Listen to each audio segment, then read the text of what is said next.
Yeah, so I'm Matt Gerry. I'm the head of the cybersecurity team at Evalian, and I'm here because we won the award for training within the Cybersecurity Resilience Award.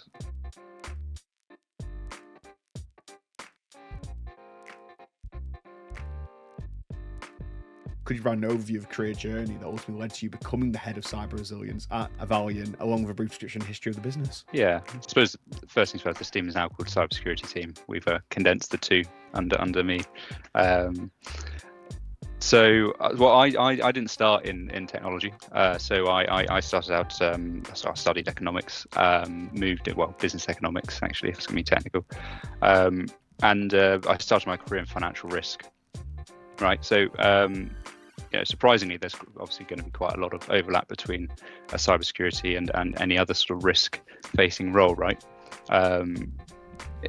From there, it gave quite an interesting, an interesting insight into talking to people at all levels of business, talking to people globally. So I was working for large multinationals,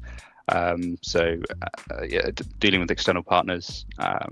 Banks, investors, that sort of thing. But I think I got to about 2018. I think it was about 2019, where I, you look up and think, do I still want to be doing this in the next, X number of years? I've always had an interest in technology myself. You get classic sort of tinkering with your PC as you're growing up, that sort of thing. Cybersecurity is a very prevalent industry right now. It's very top of the conversation with everyone. So I had a look around. I had a look at some ways into the industry. I found it quite interesting. So I ended up doing I found a master's at Royal Holloway in information security. So it's an NCSC, one of the NCSC certified courses. And then from there, I passed obviously with the distinction. It was a very interesting course. Didn't turn me off it. So I found Evalian. It's just been sort of up from there, really. So I started with Evalian about 3 years ago as a junior consultant, and then Evalian is a great company for sort of mobility, especially upwards mobility. And I took over the team around sort of 4 or 5 months ago. What challenges have you overcome as head of cyber resilience at Evalian, and what advice would you give to someone who is looking to enter the cybersecurity and resilience industry? Yeah, it's probably one of the harder questions you're going to ask. And so in terms of challenges, I think if we talk about it from sort of two angles, from a commercial perspective, we are a business, and then from a client perspective, right? So commercially, I think, from our perspective, it's establishing something in, quite a competitive market that is scalable, but obviously not overly commodified, right? We actually had the opposite problem where we were getting a lot of work, but it was very bespoke. Every client has their unique issues, but as a business, you've got a question: okay, how do you scale a team and how do you grow a business around lots and lots of bespoke engagements? So part of the challenge was solidifying our core services and then building a key set of skills, which we've done. So we've got guys with police forensic backgrounds. We've got consultants who've come from the Big Four. We've got more technical consultants who come from sort of an MSP background, working with cloud technologies, that sort of thing. So we've managed to sort of build a core set of skills within the team and deliver some specific service, incident response, cybersecurity training, cybersecurity assessments, and then with a cybersecurity wrapper that sits around the outside, basically. More recently, in supply chain security becoming a very, very large topic, and we've built up a good depth of experience in that. And I think obviously it's a very competitive market in terms of hiring as well. So building up that team was a challenge in and of itself. But we've managed to move away from something that is very not what was inherently reactive to strategic hiring. So we're ready to take the work as it comes in for the first time in since I've been with the company, really, especially for my team. And sometimes that has meant being brave and sort of turning down work as it comes, because it doesn't fit into our strategy, right? And then from a client perspective, there's obviously the obvious ones, which is staying on top of new threats, technologies, regulations. Obviously, all of those provide opportunity for us, and obviously many more new challenges for businesses. I think also something that it's some of these we've addressed. Some things are always going to be a challenge, right? Talking to especially SMEs around, seeing cybersecurity as a legitimate business requirement rather than a pain is always a tough conversation. And we try and get around that by building a what's the word? Sorry. Incorporating threat intelligence. That's what I'm trying to get at, into our work. So everything's built around sort of real world information or scenarios, so that it's made relevant to the business we're talking to and sort of drills home. Or finding what is there a commercial requirement? For Cyber Essentials is a great example. Do you need that as part of a procurement process? What are your pressures? So it's understanding what the client's needs are, and I think that's probably one of the key things we've done to get over that problem, which is to really get under the hood as consultants with our clients. So we really do embed, for better and worse, sometimes going a bit native. We establish sort of long-term relationships, which I'm very proud of. Has also allowed us to sort of have those conversations and really identify, okay, what are your security requirements, and that allows us to then give right-sized advice, shall we say, because we're not going to talk to a small 3-man marketing firm and say, right, you need a fully managed SOC, 24-hour instant response services and things like that. Do you know what I mean? So, those are probably sort of the main challenges I've seen over the past, years, months. Fair enough. I think I agree with you wholeheartedly, because I think a lot of people think that cybersecurity especially isn't something that will ever affect them because they are a small industry. If they're a small business or a medium-sized business, a lot of the time they hear headlines of like Sony or these big ones getting hacked, and they're like, well, we don't have to worry about that. No one's going to come for our information. But a lot of the time, it seems that it actually is some of the smaller entities that get hit the hardest, especially in a growing world of where it's so much trust and relationship. It relies so much on trust and relationships that you can't really afford it. The other side of that I hear is that if we do get hit, that's the end of the business, so why worry about it? Which is an interesting take on it. But, that is a very interesting take. That's kind of like, well, it happens. But I remember when I used to do a bit of cybersecurity, there was something like 80% of it as well is human error kind of stuff, and that's a lot of a massive one. And that is, I'm guessing, what again you try and reinforce and get that threat awareness, because again, at the end of the day, a lot of threat awareness is understanding your what in this new age of AIs, deepfakes, and just like hacking ability and just email phishing and all that kind of stuff. It's understanding the limitations. The commoditization of attack mexes are just it's incredible. And again, as you said, talking about moving away from your more traditional, your external boundary to your external boundary, you're moving towards sort of cloud first, much more distributed environment. You're also you're moving away from that traditional network boundary to defense in depth, operational resilience. Making sure that you're not only putting your controls in place, but you're preparing for the eventuality of an incident, and you're then basically minimizing the amount of time it takes you to get from okay, we've had an incident, it was coming. How quickly can we recover? How quickly can we mitigate the damage? To be fair, we'll go back just to the other question a bit, as giving you a bit of time to think about it, of what advice would you give to someone who's looking to enter the cybersecurity and resilience industry, would you say? So again, good question. I think that's an extremely broad question, because cybersecurity is an extremely broad house, and I think there's many ways to it. We've hired for people with an IT background but no necessary consultancy experience or cybersecurity experience. We've hired directly we've gone out looking for people with direct consultancy experience. It's always a bit of a chicken and egg. I think from my experience, developing a foundation in some way always helps. So there are a growing number of educational bodies and professional qualifications to choose from. Finding one that's sort of recognized. You've obviously got your security on the basics. You've got your security pluses, or advances. You got your CISMs, CISAs. My route through higher education worked for me.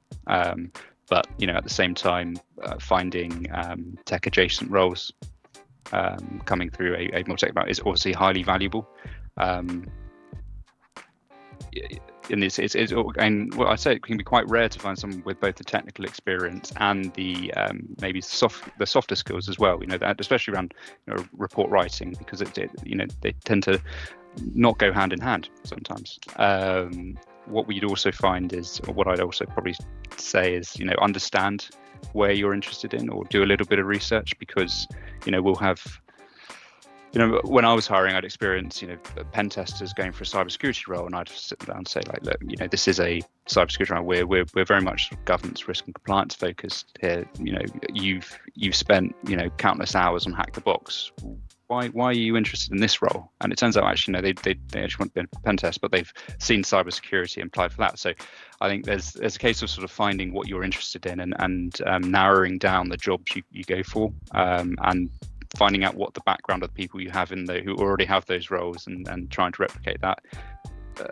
That's a little bit like me saying you've got to be employable, which is a bit obvious, right? But you know what I mean?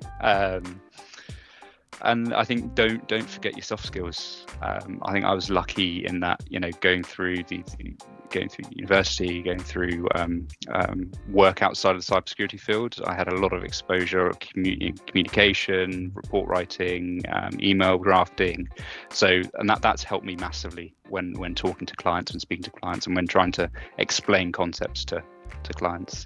So again, yeah, I think probably don't forget the soft skills is probably a key one for me. What would you attribute as the main reason for your business's success? Oh, that's a good question. I think there's a couple of things. This was an interesting question to consider, right? Evalian has, so we've as a business, we've got 4 core services, I suppose, or key services. So we're a data protection, penetration testing, ISO, and cybersecurity consultancy. So we have a penetration testing team. It's about probably the second largest in the business. We're about 70 people now, and talking about success, Evalian has gone from around 30 people last year to around 70 this year. So we're really seeing the fruits of all the various teams and the improvements that they've been driving, right? And then obviously our directors. So I think from a business perspective, I think there's been some very, very smart hires. I think we invest obviously in staff and training, and that's reflected in the expert guidance and the trust that we've been developing with our clients, right? And I think one of the key things for me is that a lot the advice that I've seen our consultants provide is very commercially astute, which is sometimes missing, especially with a more ivory tower attitude. So, and that comes back to getting under the hood of the business, right? It comes back to risk, and risk isn't about mitigating every single risk or mitigating every issue down to zero, because you may as well shut up shop at that point. It's about establishing what your risk appetite is, and then making sure that what your security objectives meet that objective, right? So when we give guidance, we try, we do our very best to understand what those objectives are, so that our advice is reflective of the business we're giving advice to, right? And I think that's reflected that has led to the establishment of very long-term relationships. We grow relationships organically. We've had 3 or 4 clients come to us in the past month through word of mouth. One client recommends to another. We've had a client who never worked with us recommending us to another client as well, which I thought was quite nice. So I think that's one of the key things. And then, yeah, as I said, maintaining that. We're still a agile consultancy. So if you're working with me, you'll have time with me. It's not a case where potentially you'll see the senior consultant for an hour at the beginning of the project, and 6 months later he comes back and shakes your hand at the end. So there is, again, still that quite very personal approach to delivering our work. Since winning that award, I know it's a bit soon, how has that affected, would you say, your business both internally and externally? So I think probably a couple of ways. So obviously it's given the consultants a boost. It's nice to, I think it's our first time going for a business award. You always see them in the news or on LinkedIn, people, in tuxedos holding up nice plaques, and you always wonder, well, okay, well, what are they doing? So it was so that gave us a boost, for our first submission for such an award. We won in an area that we think we're very good at. So it's nice to get that feedback. We consistently get good client feedback, which is what we, I think, obviously aim for, right, as a business. So make sure they come back to us for more services, etc. So having this award supports that objective, so it makes it more likely that we're going to get referrals. We can point to it as a look, here we are, it comes on the website. Having the award in our name is obviously a great achievement, and it means we're recognized, right, for training, business continuity, and incident response, because training sort of sits around all of that. They're all forms of training in one sense or another, especially around incident response exercising. And I think it just sits nicely with our other accreditations, right? So, what the objective is to provide reassurance that we're doing a good job. And I think this this award got reports on the brain at the moment, goes a long way to helping that. As an award winner, would you recommend Business Awards UK to other businesses? Yeah, I think so. So I spoke to our marketing manager on this, because she was integral to helping us through this process, and from my perspective, it was very easy to apply, clear communication, and it's given us brand visibility, and the award looks good in our office, right? So, what's not to like? What would you say is the next big step for yourself and Evalian? Great question. So I think for Evalian and me to a certain extent, it would be there's a couple of objectives, right? We've still got a long way to go in terms of building out our core services, I spoke about earlier. We've got, there's always work internally, educate the sales team, start having that conversation with clients, things like that. But obviously, we're always keeping an eye on what's coming over the horizon, right? You've got opportunities coming out of DORA, you've got NIS2. So it's positioning ourselves so that, we can be there because we have experience, or we work with clients, especially around NIS1. DORA is with its financial industries, but it's again fundamentally about ICT resilience. Is making sure that we're able to have services that meet our clients' demands in that area. And then for myself, I've got 2 weeks off in June, which I'm looking forward to. Oh, well, that sounds, like I say, it sounds like you've got some very technical updates and future kind of planned at the moment. But I think those 2 weeks in June, you're definitely gonna have to reset yourself and make sure you're ready for the rest of the year. But it sounds like you are very much ready for it, and it sounds like the company is going from strength to strength. And that goes into the end of the interview. But thank you very much for joining us today, Matt. If people want to find yourself, if they want to find the company, where can they find you? So our website, so Evalian, you can probably see it back to front maybe on my camera. So evalian.co.uk. Obviously we're on LinkedIn as well. But if you're interested in the services that we offer, that's all published on our website. We've got about us, meet the team, so all the information's up there. Brilliant. We'll make sure to link that in the description below. Again, thank you so much for joining us today, Matt. Perfect. Cheers, Trim.